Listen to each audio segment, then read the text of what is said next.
বলছে সর্বধর্মান পরিত্যাজ্য মাম একং শরণং ব্রজ অহং ত্বাং সর্বপাপেভ্যো মোক্ষয়িষ্যামি মা শুচো। কে বলেছেন? ভগবান। তাহলে কি বলেছেন? সর্বধর্ম পরিত্যাগ করে আমার শরণে আমি তোমার সর্বপাপ থেকে মুক্ত করে দেব। এমনি ধর্মকর্ম করার কার ইচ্ছা ছিল না। তাহলে বৈষ্ণবরা যদি বলে সর্বধর্ম পরিত্যাগ করে দিয়ে শুধু হরিনাম করো, ওরা হরিনামও করবে না, কিন্তু ধর্মটাকে ভালো করে আগে ছেড়ে দেবে। আমার কথা বুঝতে পারছেন?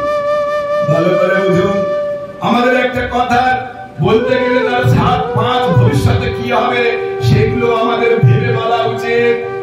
এখন দেখুন, এই সর্বধর্মান পরিত্যাজ্য মাম একং শরণং ব্রজ অহং ত্বাং সর্বপাপেভ্যো মোক্ষয়িষ্যামি মা শুচো, এই শ্লোকটা ভগবান কাকে বলেছিলেন?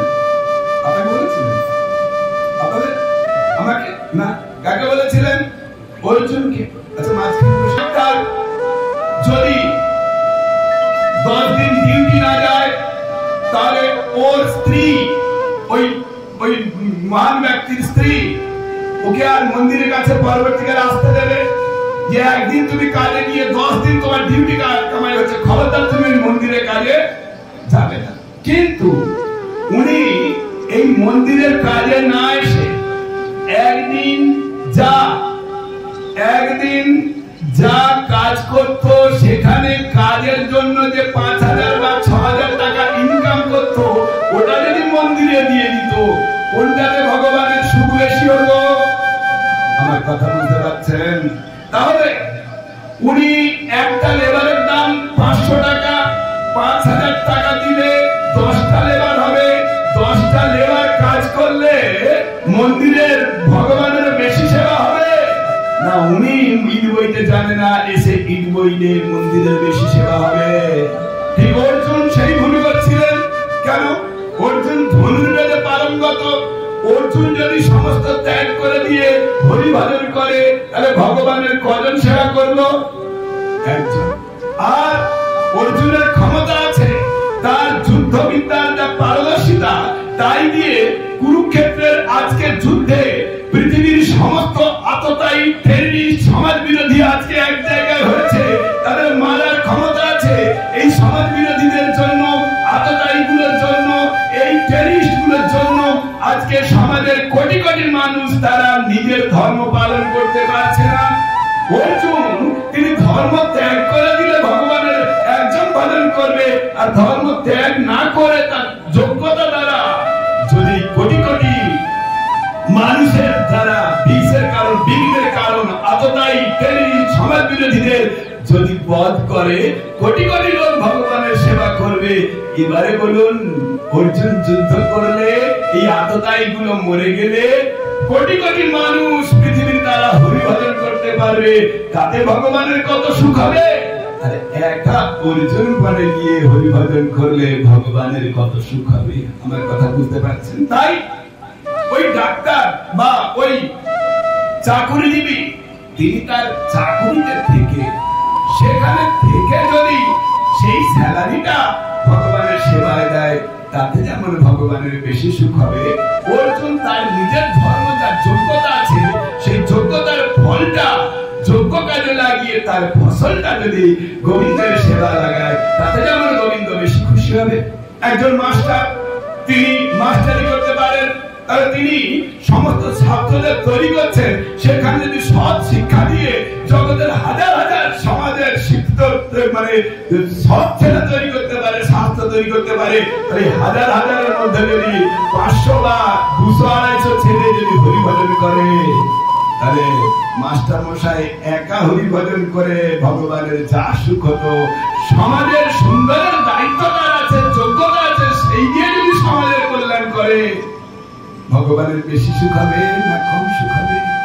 আজকে দেখুন, সে ডাক্তার বলুন, মাস্টার বলুন, ইঞ্জিনিয়ার বলুন, বা সমাজের নেতা বলুন, সেই নেতার নেতৃত্বের দ্বারা যদি সমাজে ধর্ম সংস্থাপন হয়, সমাজে যত ধর্ম সংস্থাপন হলো, তার 6 ভাগের 1 ভাগ নিজে ভজন না করুন। কিন্তু সব স্কন্দ পুরাণ, পদ্ম পুরাণে আছে, সে বিষয় নিয়ে আমরা পরে আলোচনায় আসবো। তাহলে কাকে বলেছিল? আমাকে বলেন, অর্জুনকে বলেছিল। আচ্ছা, অর্জুন কি তার ক্ষত্রিয় ধর্ম ত্যাগ করে ভালো করে বুঝুন। অর্জুন কি তার ক্ষত্রিয় ধর্ম ত্যাগ করে সংসার ত্যাগ করে হরিভজন করেছিলেন? হ্যাঁ কি না? তাহলে ভগবান তো ওটা বলতে চাইনি, কিন্তু আমরা যদি ওইটা ব্যাখ্যা করি যে তোমরা সব ছেড়ে দিয়ে হরিভজন করো, তাহলে তারা যোগ্য নয়, অযোগ্য। ওরা যদি হরিভজন করতে আসে, পুরো সিস্টেম তাকে নষ্ট করেছে। তাহলে কি এই বর্ণাশ্রম ধর্ম পালন করতে করতে তার স্বাভাবিকভাবে ভজন করার ইচ্ছা যখন জাগবে, জাগতে বাধ্য, তখন সে ভজন করুক, কল্যাণ হবে। কিন্তু তার ভেতরে ওই রকম তৈরি হয়নি, তারা গিয়ে সব ছেড়ে দিয়ে হরিভজন করলো বা নিজের স্ত্রী, সংসার, পুত্র, পরিজন সব ছেড়ে দিয়ে সন্ন্যাস করলো, নিজের স্ত্রী ছেড়ে দিল, কিন্তু ভেতর থেকে তৈরি হয়নি। ওখানে গিয়ে সন্ন্যাস দিয়ে পরস্ত্রী সঙ্গ করে পুরো সিস্টেমটাকে নষ্ট করার থেকে তার বর্ণাশ্রম ধর্ম পালন করে হরিভজন করা অনেক ভালো। আগে যোগ্য, তারপরে যোগ্য জায়গায় যাক। ঘটনাটা আলোচনা প্রসঙ্গে আসলে যখন আপনাদের একটু দৃষ্টি আকর্ষণ করে, ধরুন আপনাদের এখানে কোন মহৎ একজন ব্যক্তি 10 কোটি টাকা দিয়েছে একটা হরি মন্দির করার জন্য, আর যে মন্দিরটা হবে পাড়ার ভেতরে জায়গা, তাহলে সেখানে বড় গাড়ি যাবে না।